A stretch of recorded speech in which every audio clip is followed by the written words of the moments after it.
ನಾನು ನಿಮಗೆ ಹೇಳ್ತೀನಿ, ನೀವು ಗ್ಯಾರಂಟಿ ಕೊಡ್ತೀನಿ.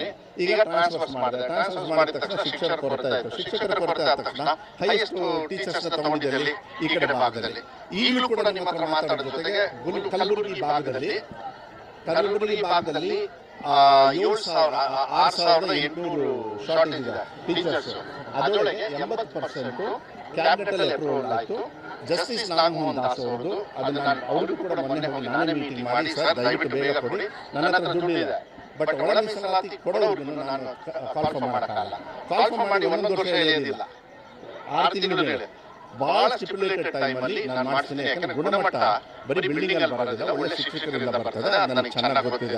ಈಗ ಅತಿ ಶಿಕ್ಷಕರನ್ನ ತಗೊಂಡೆ ನಾನು, ಅನಿವಾರ್ಯವಾಗಿ ಅತಿ ಶಿಕ್ಷಕರು ಬೇರೆ ಹಿಂದಿನ ಸರ್ಕಾರದವ್ರು ಏನು ಮಾಡೋದು ಗೊತ್ತಾ ನಿಮಗೆ? ಒಂದು ನಿಮಿಷ ಇರಿ, ಗುಣಮಟ್ಟದ ಮಾತಾಡಬೇಕಲ್ಲ, ನೀವೆಲ್ಲ ಅರ್ಥ ಮಾಡ್ಕೋಬೇಕು. 50,000 ಟೀಚರ್ಸ್ನ ಏನು ಮಾಡೋರು, 3 ಕಂತಲ್ಲಿ ಮಾಡೋರು, ಯಾಕಂದ್ರೆ ಸರ್ಕಾರದ ದುಡ್ಡು ಉಳಿಸ್ಬೇಕು ಅಂತ ಹೇಳಿ.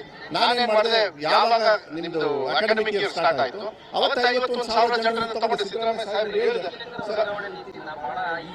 ಇಲ್ಲ ನಿಮಿಷ, ಈಗ ದ್ವಿಭಾಷಾ ಪದ್ಧತಿಯಲ್ಲಿ ದ್ವಿಭಾಷಾ ಅಂದರೆ ಬೈಲಿಂಗ್ವಲ್ ಏನು ಮಾಡಿದ್ವಿ, ಅದನ್ನು ಗೌಡ ಕೂಡ ಅಮರ ಪಾಟೀಲ್ ಕೂಡ ಅದನ್ನೇ ಹೇಳ್ತಾ ಇದ್ರು. ಸ್ವಲ್ಪ ಅವರಿಗೆ ಟ್ರೈನಿಂಗ್ ಜಾಸ್ತಿ ಬೇಕು ಅಂತ. ಅದನ್ನಾಗಲೇ ನಾನು ಒಂದು ತಿಂಗಳ ಹಿಂದೆ ಅಜೀಂ ಟ್ರೈನಿಂಗ್ ಫೌಂಡೇಶನ್ ಹೋದ ವರ್ಷ 10,000 ಟೀಚರ್ಸ್ನ ನಮಗೆ ಟ್ರೈನಿಂಗ್ ಕೊಟ್ಟರು.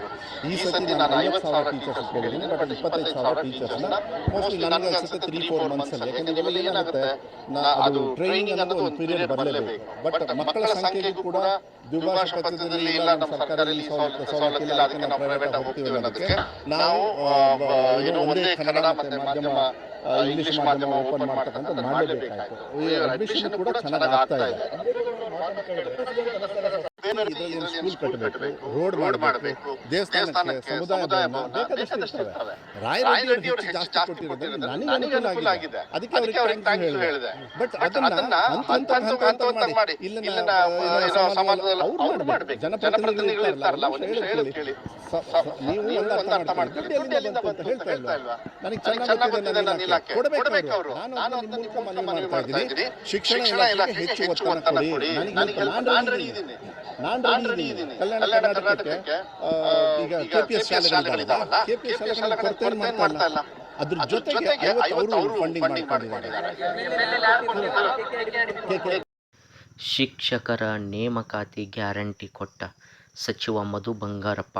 ನೋಡಬಹುದು ಸ್ನೇಹಿತರೆ, ಶಿಕ್ಷಕರ ನೇಮಕಾತಿಯನ್ನು ಗ್ಯಾರಂಟಿ ಮಾಡೇ ಮಾಡ್ತೀವಿ, ಅದು ಕೇವಲ 6 ತಿಂಗಳಲ್ಲಿ ಎಲ್ಲ ಪ್ರೊಸೆಸನ್ನು ಮುಗಿಸ್ತೀವಿ ಅಂತಕ್ಕಂಥರ ಬಗ್ಗೆ ಪ್ರೆಸ್ ಮೀಟ್ ಸಂದರ್ಭದಲ್ಲಿ ಸಚಿವ ಮಧು ಬಂಗಾರಪ್ಪನವರು ಏನು ಮಾಡಿದ್ದಾರೆ ಅಂದರೆ ತಿಳಿಸಿದ್ದಾರೆ ಅಂತಕ್ಕಂಥದ್ದು.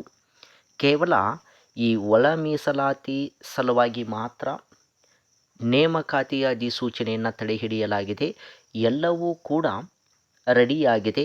ಒಳ ಮೀಸಲಾತಿ ನಾಗಮೋಹನ್ ದಾಸ್ ಸರ್ ಅವರ ಒಳ ಮೀಸಲಾತಿ ವರದಿ ಜಾರಿಯಾದ ತಕ್ಷಣವೇ ಶಿಕ್ಷಕರ ನೇಮಕಾತಿಯನ್ನು ಮಾಡ್ತೀವಿ, ಅಧಿಸೂಚನೆಯನ್ನು ಹೊರಡಿಸ್ತೀವಿ. 1 ವರ್ಷ ಅಲ್ಲ, 1.5 ವರ್ಷ ಅಲ್ಲ, ಕೇವಲ 6 ತಿಂಗಳ ಒಳಗಾಗಿ ಎಷ್ಟು ಬೇಗ ಸಾಧ್ಯವೋ ಅಷ್ಟು ಬೇಗನೆ ಈ ಶಿಕ್ಷಕರ ನೇಮಕಾತಿಯನ್ನು ಮುಗಿಸಿ ಶಿಕ್ಷಣದಲ್ಲಿ ಇರ್ತಕ್ಕಂಥ ಕೊರತೆಯನ್ನು ನೀಗಿಸ್ತಕ್ಕಂಥ ಕೆಲಸವನ್ನು ಮಾಡ್ತೀವಿ ಅಂತಕ್ಕಂಥರ ಬಗ್ಗೆ ಸಚಿವರು ತಿಳಿಸಿದ್ದಾರೆ ಅಂತಕ್ಕಂಥದ್ದು. ಹಾಗಾದರೆ ಈ ಶಿಕ್ಷಕರ ನೇಮಕಾತಿ ಯಾವಾಗ ಅಂತಕ್ಕಂಥದ್ದು, ಈಗಾಗಲೇ ಈ ಒಳ ಮೀಸಲಾತಿ ವರದಿ ಇದೇ ತಿಂಗಳು ಸಲ್ಲಿಕೆ ಆಗಲಿದ್ದು, ಇದು ಸಲ್ಲಿಕೆ ಆಯ್ತಂದ್ರೆ ಸರ್ಕಾರ ಅದನ್ನು ಸಂಪುಟದಲ್ಲಿ ಮಂಡನೆ ಮಾಡಿ ಏನು ಮಾಡ್ತದೆ, ಅತಿ ಬೇಗನೆ ಜಾರಿಗೊಳಿಸ್ತಕ್ಕಂಥ ಕೆಲಸವನ್ನು ಮಾಡ್ತದೆ ಅಂತಕ್ಕಂಥದ್ದು. ಹಾಗಾದರೆ ಅದು ಜಾರಿಯಾದ ತಕ್ಷಣವೇ ಈ ಶಿಕ್ಷಕರ ನೇಮಕಾತಿ ಅಧಿಸೂಚನೆಯು ಸಹ ಹೊರಬೀಳಲಿದೆ ಅಂತಕ್ಕಂಥರ ಬಗ್ಗೆ ನಾವು ನೋಡಬಹುದಾಗಿದೆ ಅಂತಕ್ಕಂಥದ್ದು. ಇದು ನಿಮಗೆ ಪ್ರಮುಖವಾದಂಥ ಮಾಹಿತಿ ಅಂತಕ್ಕಂಥದ್ದು. ಮಾಹಿತಿ ಇಷ್ಟವಾಗಿದ್ದರೆ ನಮ್ಮ ಚಾನಲನ್ನು ಸಬ್ಸ್ಕ್ರೈಬ್ ಮಾಡಿಕೊಳ್ಳಿ, ಪಕ್ಕದಲ್ಲಿರ್ತಕ್ಕಂಥ ಬೆಲ್ಲೈಕನನ್ನು ಆನ್ ಮಾಡಿಕೊಳ್ಳಿ. ಯಾರೆಲ್ಲ ಶಿಕ್ಷಕ ಆಕಾಂಕ್ಷಿಗಳಿದ್ದಾರಲ್ಲ ಅವರೆಲ್ಲರಿಗೂ ಕೂಡ ಈ ವಿಡಿಯೋವನ್ನು ಶೇರ್ ಮಾಡಿ, ಲೈಕ್ ಮಾಡಿ ಅಂತ ಹೇಳ್ತಾ ಎಲ್ಲರಿಗೂ ಧನ್ಯವಾದಗಳು.